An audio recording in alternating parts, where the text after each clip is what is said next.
अगर तुम SSC GD की तैयारी कर रहे हो और ये गलतियाँ कर रहे हो तो मान लो कि सिलेक्शन सपना ही रह जाएगा।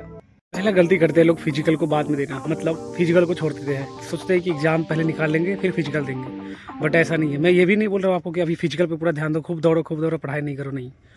आपको पढ़ाई करना है उसके साथ साथ अगर हफ्ता में 1 या 2 दिन तुम ग्राउंड जा रहे हो तो थोड़ा थोड़ा रनिंग करना है, क्योंकि तुम्हें पता है कि 5 किलोमीटर रनिंग है, थोड़ा लॉन्ग रनिंग है, तो आपको थोड़ा लॉन्ग करना पड़ेगा। बट एक चीज़ और है कि अगर आप ग्राउंड में भी रेगुलर नहीं हो तो आपको पेन होगा, बहुत ज़्यादा पेन होगा, तो वो भी थोड़ा प्रॉब्लम है। इसके लिए क्या करना है कि आपको रेगुलर थोड़ा थोड़ा मैनेज करना पड़ेगा दोस्त। थोड़ा थोड़ा रनिंग करते रहो, थोड़ा थोड़ा करते रहो, अभी से ही करते रहो। इससे क्या होगा कि तुम्हें अभी थोड़ा पेन होगा, फिर उसके बाद आदत लग जाएगा और उधर तुम पढ़ाई भी करते रहोगे। मैनेज करना पड़ेगा, यही है नाम डिसिप्लिन। आपको मैनेज करना पड़ेगा, क्योंकि अगर आप दौड़ के आओगे फिर नींद आएगा, पढ़ने में मन नहीं लगेगा, फोकस नहीं लगेगा। तो ये चीज़ तो यार मैनेज करना पड़ेगा आपको दोनों तरफ से, किसी एक से। क्योंकि जो बच्चा पढ़ाई करने लगेगा तो उसका फिजिकल ठीक नहीं होगा, जिसका फिजिकल ठीक होगा फिर पढ़ाई ठीक नहीं होगा। कोशिश करना आप लोग दोनों में बैलेंस करके चले, ना ज़्यादा रनिंग कर लो जिससे पढ़ाई करने में मन न लगे, क्योंकि अगर पहला स्टेप पढ़ाई है, फोकस करना पढ़ाई पे भी, फिर रनिंग पर ध्यान दो। नॉर्मल मैं कह रहा हूँ आपको 2 या 3 दिन रनिंग करना है, हल्का हल्का करना है, ताकि आपका बैलेंस बना रहे। जिनका हाइट नहीं है, अगर थोड़ा कम है, तो आप जैसे एक्सरसाइज भी होता है हाइट बढ़ाने का, लेकिन उससे ज़्यादा कुछ होता नहीं है। कोशिश करना, लेकिन जो हमारा ये होता है ना पुलअप पुलअप्स होता है वो वाला करना, तो जिससे आपका हाइट थोड़ा है जो बढ़ सकता है उससे थोड़ा सा हाइट। उसके साथ साथ आपको एक चीज़ तो जरूर ध्यान रखना, आपका चेस्ट पे 80 सेंटीमीटर चाहिए नॉर्मल, फुलाने के बाद 85। तो इतना तो खा पी के थोड़ा सा वेट रखना है कि आपका 80 सेंटीमीटर होना चाहिए चेस्ट। क्योंकि जब मैं भी तैयारी करता था तो मेरा तो हो गया था 80, उससे पहले वाला जब तैयारी किया था तब 80 नहीं पूरा था, 78 हुआ था। 80 वाकई था, लेकिन वो लोगों ने गलती नापा। तो कोशिश करना भाई लोग आपकी 80 पूरा के ही रखना। एसएससी जीडी जो है वो पढ़ाई देखता नहीं है, सबसे पहले बॉडी देखता है। क्योंकि आपको फिजिकल स्टैंडर्ड टेस्ट फिर पास नहीं होंगे तो फिर कोई फ़ायदा नहीं है पढ़ाई का। तो सब कुछ मैनेज तो करना ही पड़ेगा आपको। गलती दूसरा ये लोग करते हैं कि लोग सिलेबस देख के पढ़ाई नहीं करते हैं। गलत जो हमारे सिलेबस में है ही नहीं उसके ऊपर टाइम वेस्ट कर रहे हैं। तो ऐसा नहीं कीजिए आप लोग, जो हमारे सिलेबस में है उसी अनुसार आप पढ़ाई कीजिए। सारे बच्चे जीके जीएस तो पढ़ते हैं, बट करंट अफेयर्स नहीं पढ़ते, तो लोग इसमें भी दिक्कत है। तो आपको जीके जीएस के साथ साथ करंट अफेयर्स भी पढ़ना है।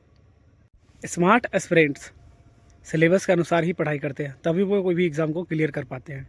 इसलिए आपको भी अपने सिलेबस जो देखिए, एसएससी जीडी का जो सिलेबस है, math, reasoning, GK GS, Hindi या इंग्लिश, इनके जो टॉपिक के बाद दिए हैं उन्हीं से क्वेश्चन आता है। और मैं मैथ की बात करूँ तो मैथ में यार सबसे ज़्यादा तुमको मैं बता दूँ, परसेंटेज, रेशियो एंड प्रोपोर्शन, अगर आप ये 2 को क्लियर कर लिए ना तो आप 50% मान लो ना क्लियर हो जाता है। अगर आप ठीक से, अगर आपका थोड़ा थोड़ा भी बाकी अदर टॉपिक क्लियर है, ये दोनों मेजर होता है, सारा क्वेश्चन यहीं पे टिकता है। अगर ये दोनों कर लोगे ना तो सारा क्वेश्चन तुम्हें बहुत आसान लगेगा। तीसरा गलती लोग करते हैं क्या कि मॉक टेस्ट नहीं देते, जैसे PYQ। आपको हफ्ता में अगर आपके पास टाइम मिल रहा है, आप तो 1 घंटा का एग्जाम है, तो आपको डेली जो सुबह का टाइम होता है ना उसमें आप रनिंग करने जाओगे तो फिर कहाँ से PYQ देने पड़ेगा।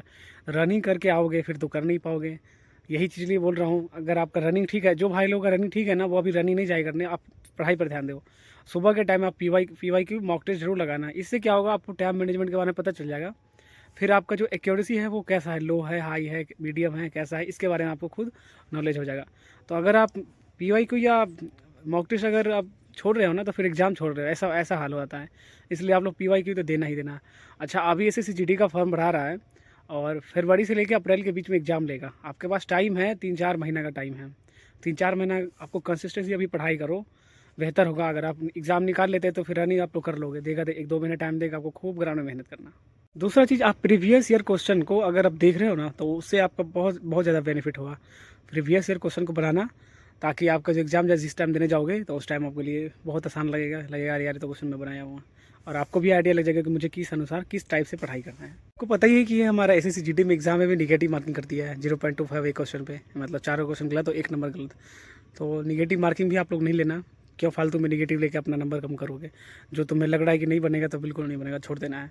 बहुत सारे लोग फिजिकल भी देख लेते हैं, ठीक ठाक कर लेते हैं, फिजिकल भी, पढ़ाई भी उनका ठीक रहता है, बट वो मेडिकल को ध्यान में रखते हैं। बहुत सारे लोग होते हैं वो टैटू बनवा लेते हैं, टैटू उनका बना हुआ होता है, उनको पता नहीं होता है, बचपन में बनवा लेते हैं।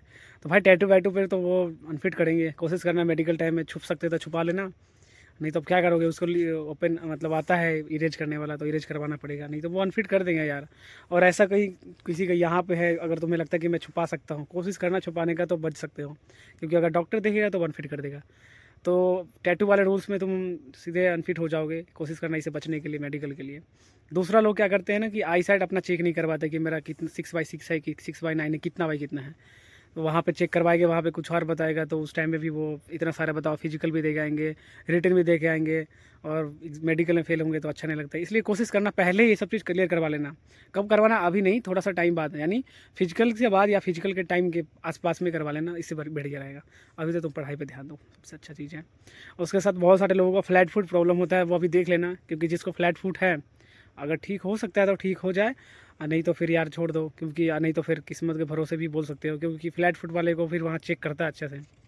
कभी कभी तो डॉक्टर यार देख के भी पता नहीं चलता है उनको, बहुत सारे बच्चे भी होते हैं ना, तो उनको प्रेशर भी रहता है, तो यार जल्दी पास कर देते, वो हो जाता है। ऐसा बहुत बड़े बच्चे हुए हैं, तो ऐसा नहीं कभी हिम्मत हार जाना कि मेरे पास फ्लैट फुट है क्या होगा, नहीं ऐसा कुछ नहीं, लड़ना है भाई, लड़ना है, देखना है।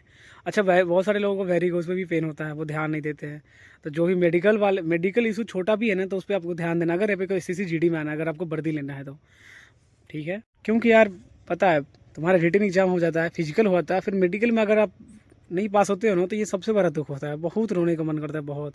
हम लोगों ने झेला है यार ये सब चीज़ें, इसलिए मैं आप सबसे बता रहा हूँ, मेडिकल में फेल मत होना यार, क्योंकि तुम्हारे पास मेडिकल के बाद सिर्फ तुम्हारे मार्क्स के अनुसार तुम्हारा मेरिट लिस्ट ही बचता है। अगर तुम मेडिकल पास हो गए तो तुम्हें कोई रोक नहीं सकता, अगर नंबर तुम्हारा अच्छा है तो। अच्छा बहुत सारे लोग में अभी में जो क्या होगा ना यार, एग्जाम 4-5 महीने बाद है, तो वो लोग गलतियाँ करते हैं, उनमें डिसिप्लिन की कमी होती है। वो क्या बोलेंगे, कल पढ़ लेंगे, कल होगा तो परसों पढ़ लेंगे। वो कल करते करते ना पढ़ाई को टार देते हैं। ऐसा टाइम आता है कि अब एग्ज़ाम देने का टाइम आता है, फिर कहते हैं अब क्या पढ़े, और इस चक्कर में वो एग्ज़ाम को मिस करते हैं। तो दोस्त ऐसा नहीं करना, आप लोग अभी से पढ़ाई करना, डिसिप्लिन पूरा बना के रखो, रोज़ सुबह उठो, क्योंकि अगर लेट उठोगे तो आपको थोड़ा बोरिंग लगेगा, ऊपर से प्रेशर इतना, 4-4 5-5 सब्जेक्ट को ध्यान देना, उसमें कितने सारे टॉपिक्स होते हैं समझ ही रहे हो। तो सुबह उठो, पढ़ाई करो, पढ़ाई करना बहुत ज़रूरी है, कि जो आज सेक्रीफाइस करेगा वो कल वर्दी पहनेगा, ये बात याद रखना आप लोग। तो अभी सेक्रीफाइस से डरो नहीं, क्योंकि अभी आज तुम मेहनत करोगे तो कल तुम्हें ज़रूर इसका फल भी मिलेगा। SSC GD सिर्फ एग्ज़ाम नहीं, ये एक लाइफ स्टाइल है, इसको लाइफ स्टाइल की तरह जीना है। बोला ना, जो आज मेहनत करेगा वही कल फल पाएगा, सो वाला बात है। आज आप लोग मेहनत कर लीजिए तो कल ज़रूर आप जीतिएगा, ज़रूर। अगर तुम सच में SSC GD क्लियर करना चाहते हो तो वीडियो को लाइक करना, चैनल को सब्सक्राइब जरूर कर लेना, और अपने उन साथी भाई को भी भेज देना जो SSC GD का तैयारी कर रहे हैं, ताकि उनको भी पता चले कि हम क्या क्या गलती कर रहे हैं, उनसे ये सीखें। उसके साथ साथ आप लोग कमेंट में जय हिंद जरूर लिखना भाई लोग। मिलते हैं फिर अगले नए वीडियो में, तब तक के लिए बाय, जय हिंद।